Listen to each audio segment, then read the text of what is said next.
night, a 10-year-old boy is struck by a van in a neighborhood driveway, and witnesses say the driver doesn't stay.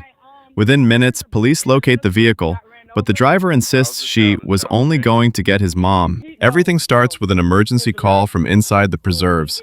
The caller says a child has been run over, serious leg injuries, and they immediately focus on one thing: identifying the van before it disappears. Pay attention to how fast they start describing the vehicle, because that description becomes the reason police stop her minutes later. We already have help on the way, but give me the tag number. She just left in a green van. Green van is leaving right now, Brittany, for now. Yeah, from Boynton. Vehicle versus pedestrian. It's a white lady. Which way is she It's a white going? lady. I got them. They're coming. They're coming. The police is coming. It's a white van with a white lady in. I mean, a green van. I'm sorry, with a white lady. Okay. She just left. She just fled the scene, like left. All right. Which way did she go? I don't know. She left out of the preserve. Okay. There's only one entrance, right? Yeah. She just left. She cleared it. Okay. We already have help on the way. Okay. Don't let the boy get up. I'm on the phone with the police right now. Responding units arrive and treat this as a major injury crash. While medics are being called, officers begin the second job, securing witnesses and confirming the suspect vehicle's direction of travel. Okay. Mom is here. All right. Just try to get him to calm down, okay? Okay.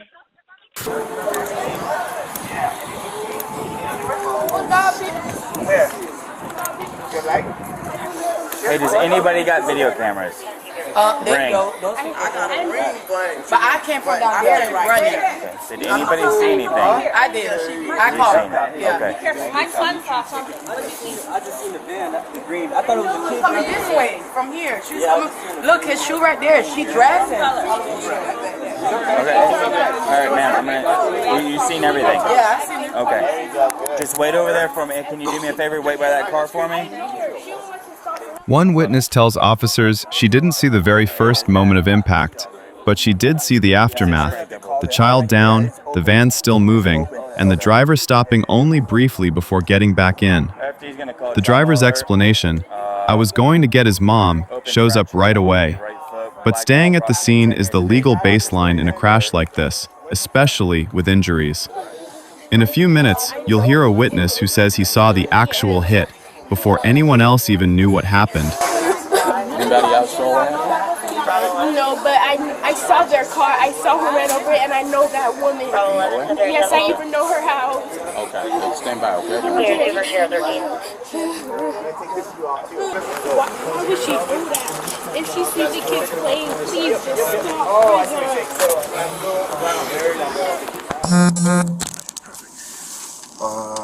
Where were you when this whole thing happened? Were you walking around? Were you in your car? No, I came down my stairs. And I heard him screaming, like I heard a child screaming from inside the house. I heard it already happening. Okay. And my kids was outside, so I ran out the door, like to check. So when I came outside, I seen him like on the floor, like screaming right here. Where the first black mark is. And she's still driving, so I'm like coming up, like, hey, hey, like this, like screaming. Still driving on the kids? Yeah, she's still going with the car. So I'm screaming, like, hey, like this to her. So I guess she see me going like this. She jumps out the car, and then she pick him up, and she's like, why would you jump in the front of a car while I'm driving? And she picked him up and just put him where you guys see him right now. And I ran up to him, and I just called 911, like instantly. I could tell she was going to leave. So I grabbed my phone, I called 911, and I told them this address right here. Well, 1860. And then I was like, sir, it looks like she about to leave. Because she was like, oh, I know his mom. I'm going to go to his mom. But you would have left the van there. She got back in the van. So he was like, what's the tag number? And I just kept saying it to him. And I'm like, in a green van, whatever the tag number is, I can't remember anymore. I tried to describe her. And then she made a turn in there, and she turned back, and she just left. Okay. Did you see the initial part where she hit the kid? I didn't see when she hit him. I seen he was already on the floor and she kept driving. I didn't see when she hit him. When she was already on the floor, was the tire on him still? Yeah. Like on his leg? Yeah. Oh, okay. So which tire was it? She was driving this way, so this side. The front tire? Yeah. Okay, it was the front. For the record, it's the front right tire was still on the kid's leg.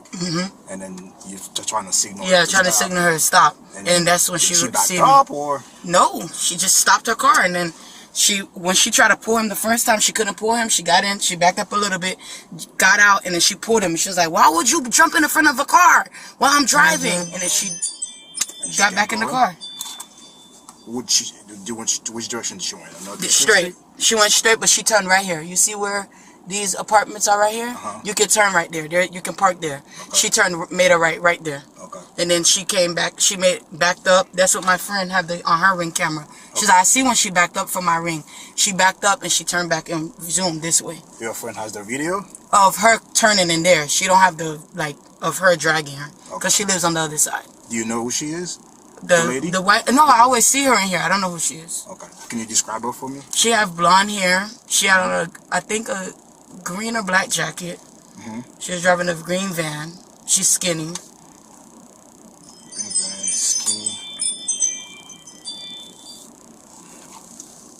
And you gave the dispatcher the tag for the van, right? I kept saying it, but I can't remember it right now. Okay. Was anybody else in the car with her? No, it was just only her.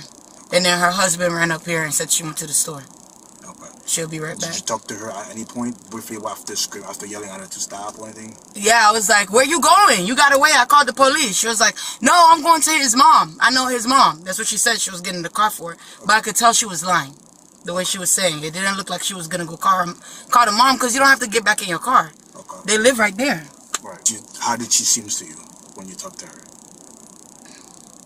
What do you mean? Like if she was... When you look at her, I mean, how did she seem to you? She looked scared. Like she was scared, but it didn't look like she was worried about him. She was like basically telling him why was he in the road. Okay. And she just drove off? And she just drove off. She went back this way. Okay.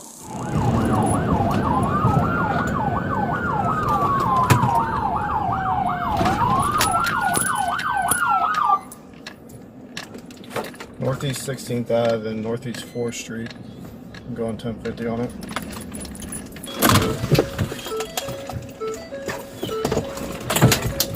Minutes later, officers locate a matching van nearby.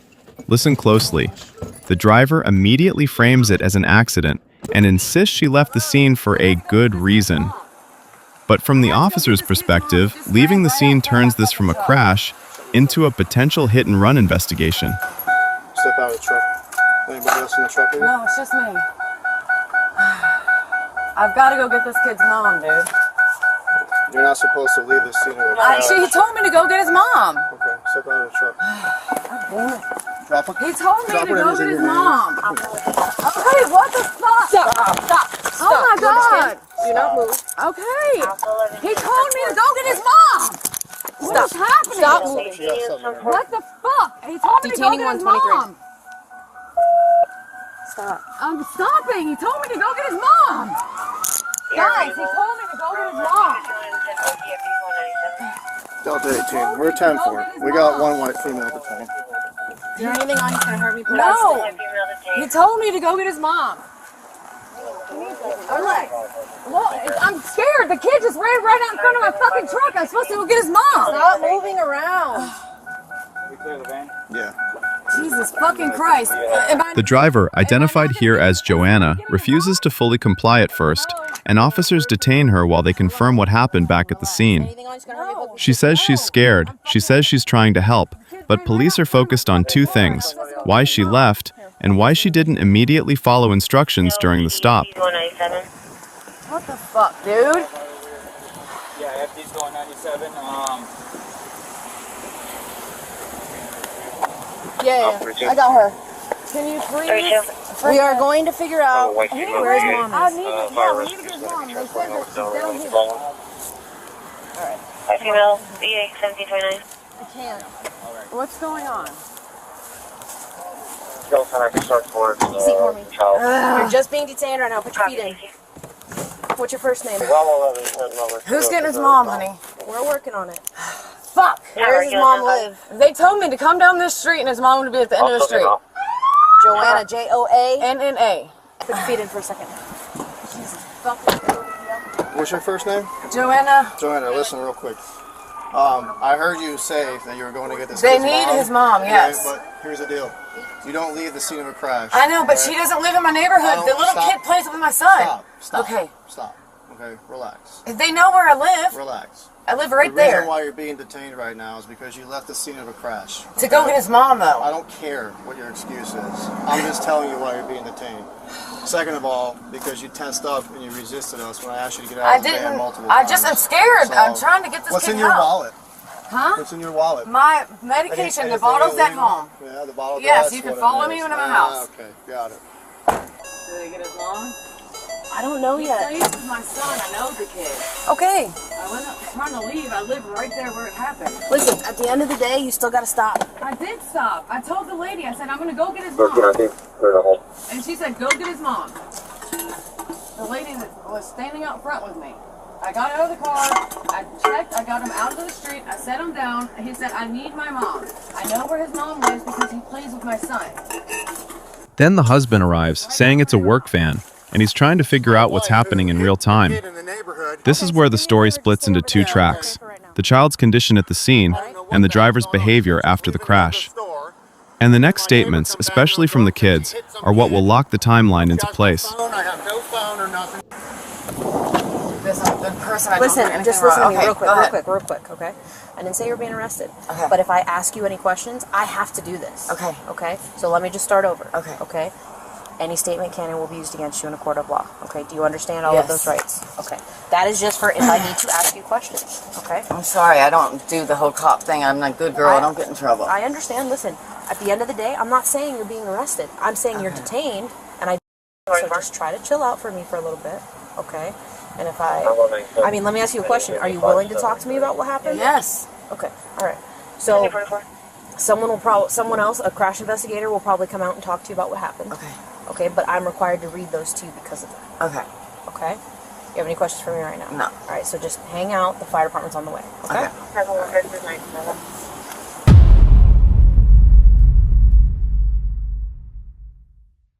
Alright, now that you've seen the body cam and heard everyone's statements, let's break this down carefully and fairly. No hot takes, no assumptions, just timeline, contradictions, and what the evidence seems to support. By the end of this breakdown, there are really three questions that matter most. 1. What happened at the moment of impact? 2. Why did the driver leave the scene? Was it help or was it flight? 3. And should she have been driving at all? And that third question, the driving status, becomes a bigger deal than it sounds at first. We'll come back to it. Here's what appears consistent across the call, the witnesses, and police response. A 10-year-old boy is struck by a green van inside the neighborhood. He suffers a serious leg injury. Witnesses describe an open fracture, and he's conscious, calling for his mom. Witnesses immediately call 911 and focus on identifying the vehicle, because within seconds, the van is reported to be leaving. And a few minutes later, officers locate a matching vehicle nearby, detain the driver, and begin sorting out what's true, while medics and crash investigators handle the scene. Now we get to the first major turning point, leaving the scene. In serious injury crashes, staying put isn't just courtesy, it's the baseline expectation. Even if your intentions are good, leaving creates two immediate problems. First, it can delay emergency response coordination. Second, it looks like you're trying to avoid accountability, especially when witnesses are already telling dispatch, the vehicle is leaving right now.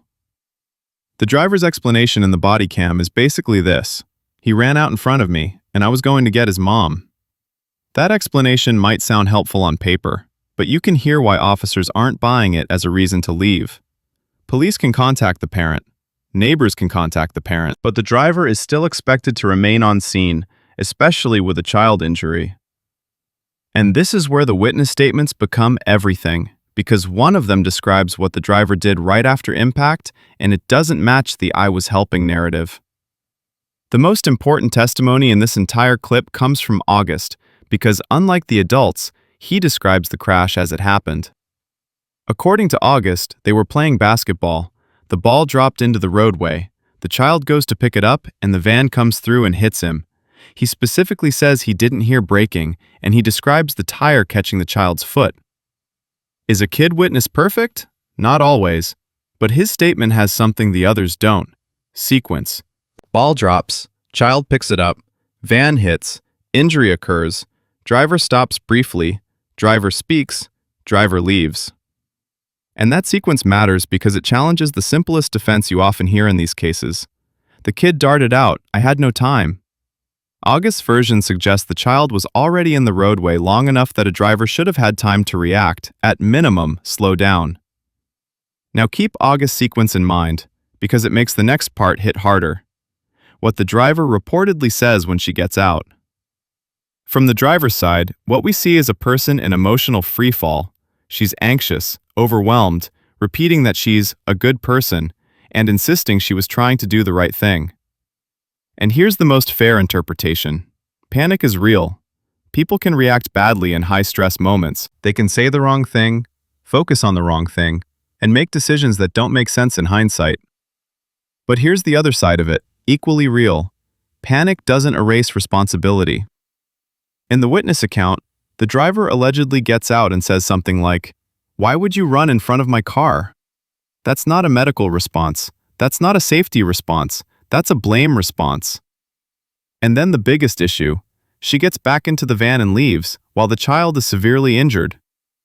Even if you truly plan to get help, leaving can look like flight, and it can escalate consequences immediately. That's exactly why officers move so fast once they locate the vehicle. They aren't just investigating a crash, they're investigating a crash plus behavior after the crash. Now let's pay off the third question, the one we parked earlier. Should she have been driving at all? Near the end, the driver indicates her license situation wasn't current. She mentions receiving notice it was expired and that she had to renew it. Why does this matter? Not because it automatically proves guilt in the crash, but because it changes how law enforcement views risk and decision-making. If you're already driving with paperwork issues, you may be more likely to panic when something goes wrong. You may be more likely to think, I can't be here when the cops arrive, even if that's not what you say out loud. Again, this is not a conviction, not a verdict, but it's a realistic human factor. When people feel legally exposed, their choices after an accident can become worse than the accident itself. Now, let's talk lessons, not moral speeches, real takeaways. Lesson 1. If you're the driver, don't leave.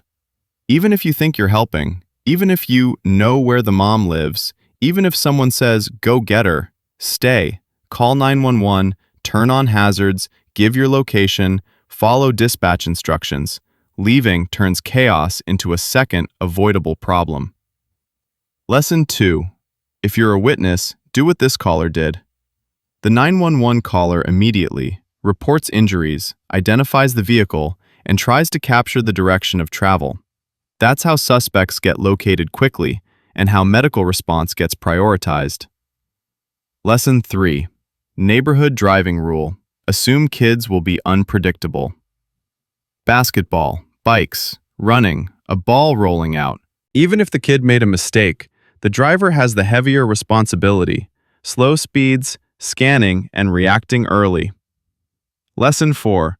For parents, build the street rule into play. Kids will be kids, but basic boundaries help. Ball in the street equals stop and look. Car coming equals freeze. It's not about fear, it's about reflex. Lesson 5. For everyone watching, 2 things can be true. A crash can be accidental, and the aftermath can still be unacceptable. That's what makes these cases so emotionally charged. So where does that leave us? Based on what we heard, a child is seriously injured. The driver is identified and detained quickly. And the biggest controversy isn't only the impact, it's what happens after. The alleged blame, the departure from the scene, and the license question in the background. And I want to say this clearly. We're working from bodycam audio and witness statements. Those are not perfect. But when multiple accounts line up on the biggest points, the story becomes hard to ignore. If you want more neutral, evidence-based breakdowns like this, where we separate emotion from timeline, hit like, subscribe, and turn notifications on, because the next upload is another case where a single decision after the crash changes everything. And I want to ask you one question. Answer in the comments. Do you think leaving the scene was panic or a choice? Because in the next case, the driver also claims they were going to get help, but the video shows one detail that completely flips the story. Stay safe out there, slow down in neighborhoods, and I'll see you in the next one.